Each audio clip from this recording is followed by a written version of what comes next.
Update. Am I the a-hole for confessing to my wife that she's torturing me after she got assaulted?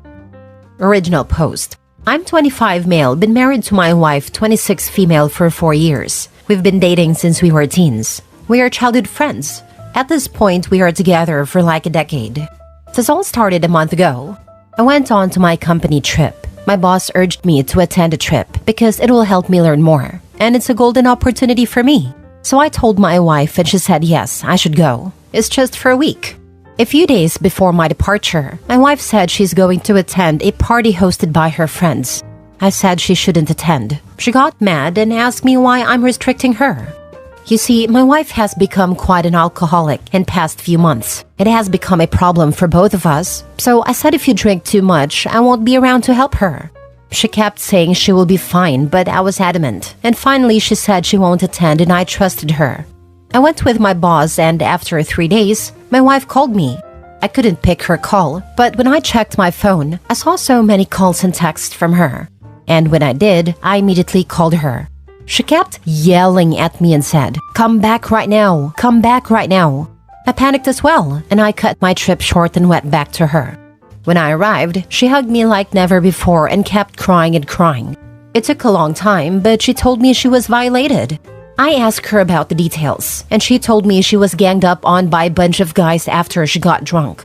Till this day, I don't know who these guys are. I asked her multiple times, but she just said she doesn't want to tell me. I asked her to press charges, and she said no, that it will ruin her life even more. This is going on for a month now, but a week ago she went full on crazy mode. She's basically glued to me. Even during shower or bathroom, I see her everywhere. She went as far as locked our house from the inside. I talked to my boss and explained, and he gave me some time to fix it all. Yesterday, I told her she's going too far. She had locked me and herself in our bedroom and didn't let me go anywhere.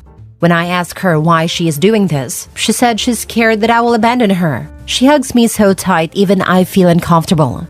And when I had enough, I said that she's torturing me. "You don't tell me anything. I'm trying to help you but you don't care." After I said this, she's crying nonstop. And if this goes on, it's going to cost me my job. I won't even be able to feed myself. Forget about feeding her. But the way she is, I think I went too far. Did I say something I shouldn't have? I don't understand anything at this point. Now for the top comments before reading the update. This is way above our pay grade. You calling the local assault hotline would get you in touch with resources that should be applied to both you and your wife. And it wouldn't require reporting it to authorities. You can't fix this yourselves. The dude needs to get that poor woman to a doctor and a therapist pronto.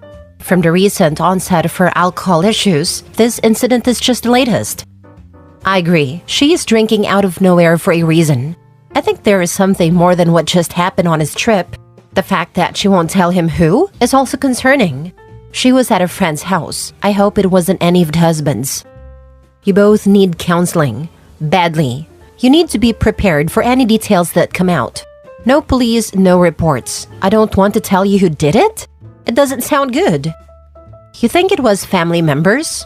Or some people powerful in town / related to the police? Maybe mutual friends or his. It can be anything. Have you talked to a single person who was at a party? Because I'm sorry, but a lot of this doesn't make sense. She was at her friend's house. She got banged on, and not one of her friends had reached out or said anything? Was more likely a gang rape at a party or cheating at a party. Surprised this doesn't have more upvotes. She cheated on bro and is spiraling with the guilt. The not wanting to report it, to not saying who it was, etc. is all just covering for the "if I call the cops, they'll say it was consensual and my husband will know I cheated." Now for the update 3 weeks later. I posted my situation last month, and if anyone just wants the LDR, when I went on a trip, she went to a party where she got drunk and she had alcohol problem. I urged her to not go because I won't be there to take care of her, but she called me controlling and went anyway. And while I was on my trip, she called me back urgently and told me she got violated by a bunch of guys. So I'm posting again because I want advice. It turns out the party host was a guy she was having an affair with for the past 5 months. She revealed this all information in our couples counseling.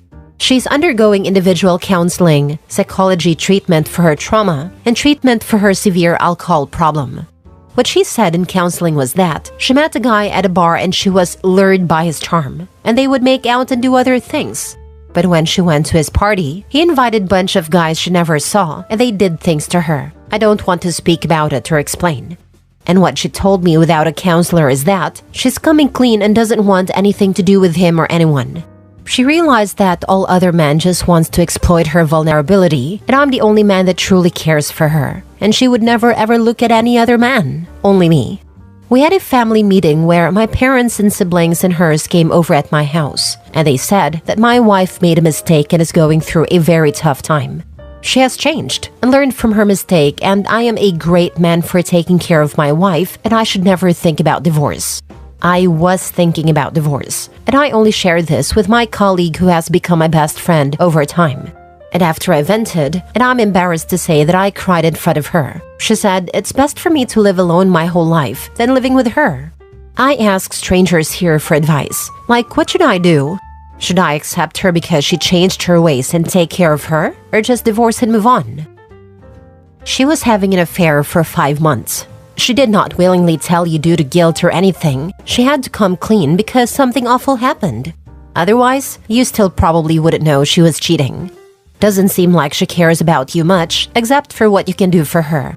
She obviously makes bad decisions, but luckily she has a supportive family. Let them take the lead here while you gently back out. You don't need this, unless you want to be tethered to a cheating alcoholic with emotional issues for the rest of your youth and potentially life. Not the a-hole. This, divorce. She cheated, plain and simple. If there was no cheating and a bad situation still happened to her, that would be an entirely different story. But that's not what happened. It is horrible something terrible happened to her, but that doesn't dissolve the cheating. Her mental and emotional health does not trump yours. Why should you stay with somebody who doesn't respect you? She changed her ways? No. Pretty clearly not, since she has recruited both sides of the family to help with manipulating him to stay with her. That's so bad it's scary. I would leave her and take at least a long break from all of them. You're only 25 years old. You are too young to stay in a toxic marriage with a toxic person.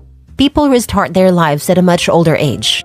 You don't have to be anyone's psychological support, crying wall, caregiver, etc., especially if she cheated on you. I understand you have no children. Focus on your future and yourself. Get yourself out of this mess. 25 is so young. There is so much time to meet someone that you will click with and love you back.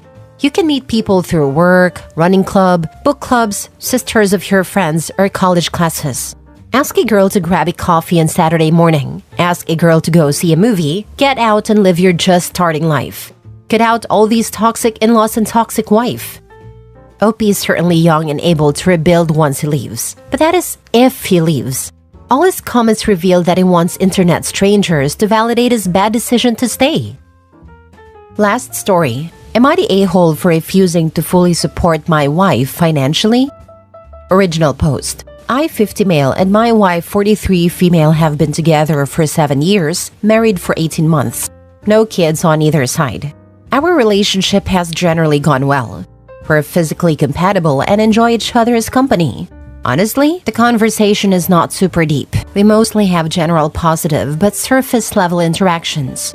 From the start of our relationship, I've paid most of our joint expenses, dinners and vacations, and we both moved into a house I owned 4 years ago.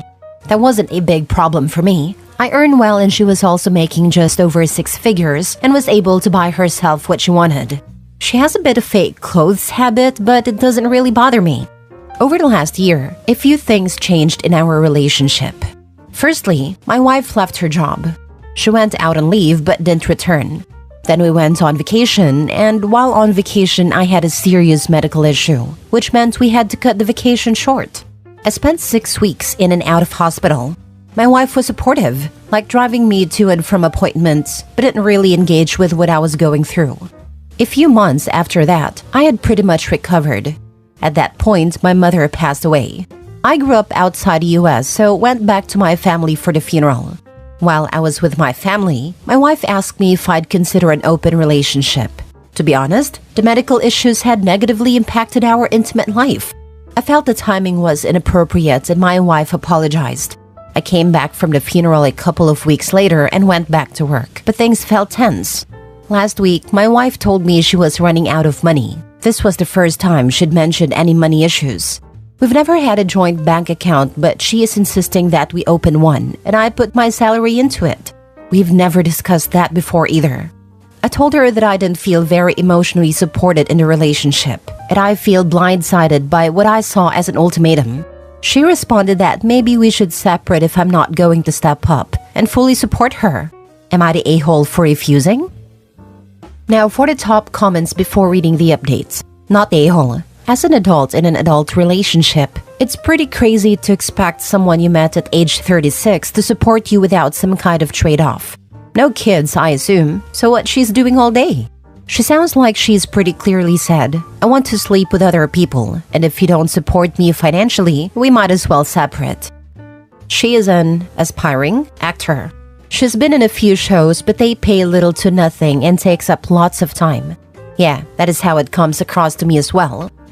Not a-hole, but your relationship sounds less about love and more about convenience.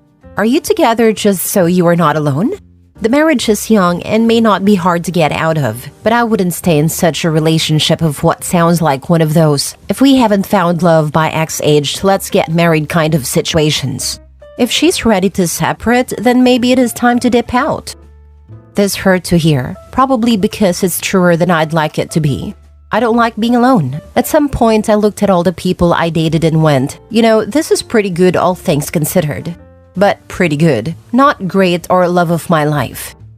She told you she wanted to sleep with other people when you went to bury your mother. Is being alone worse than that? Sigh, you are right, of course.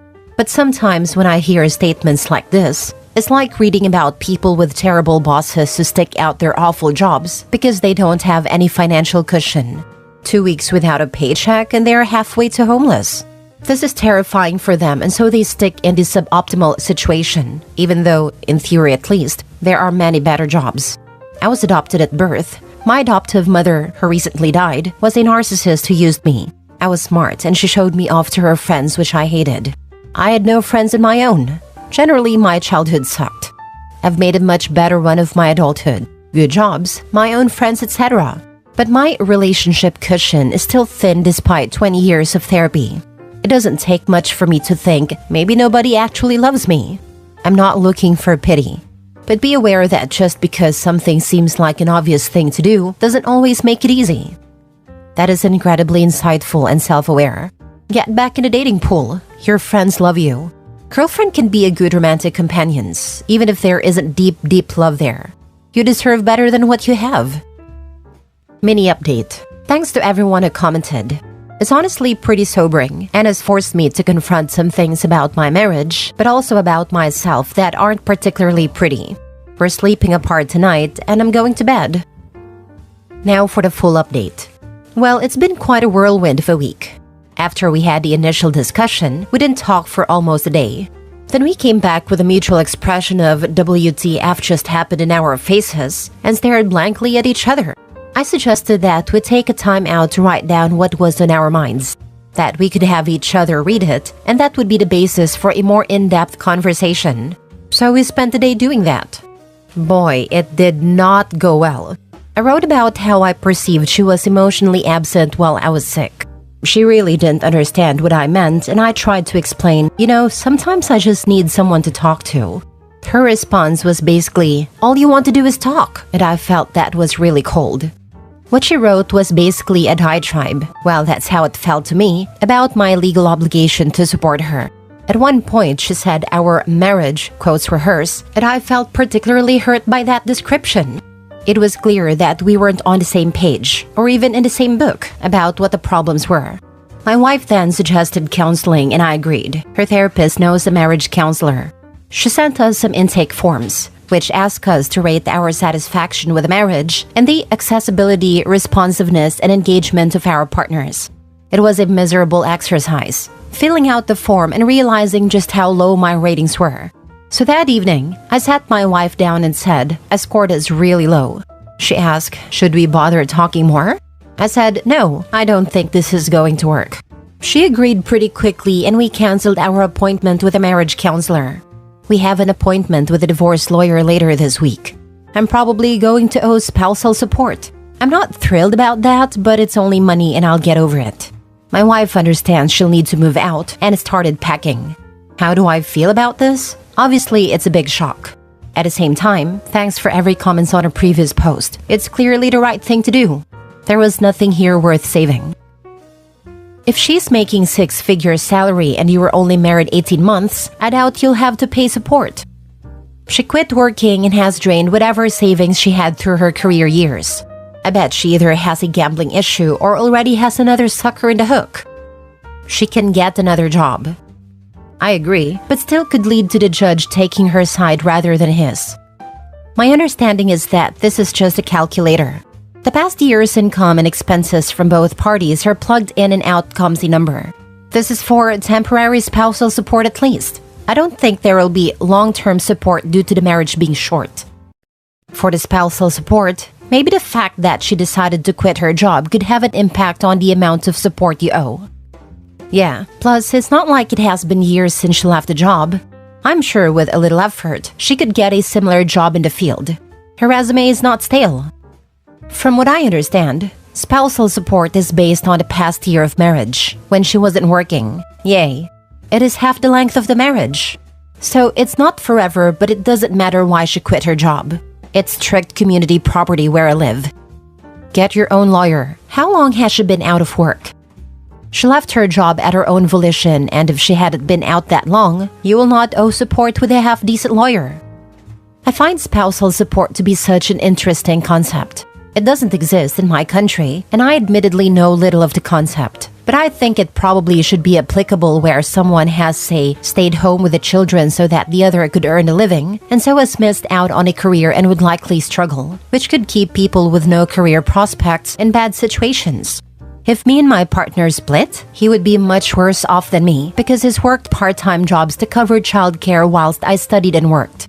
I think it's fair that he shouldn't be left high and dry after his sacrifices for our family, even if we don't work out.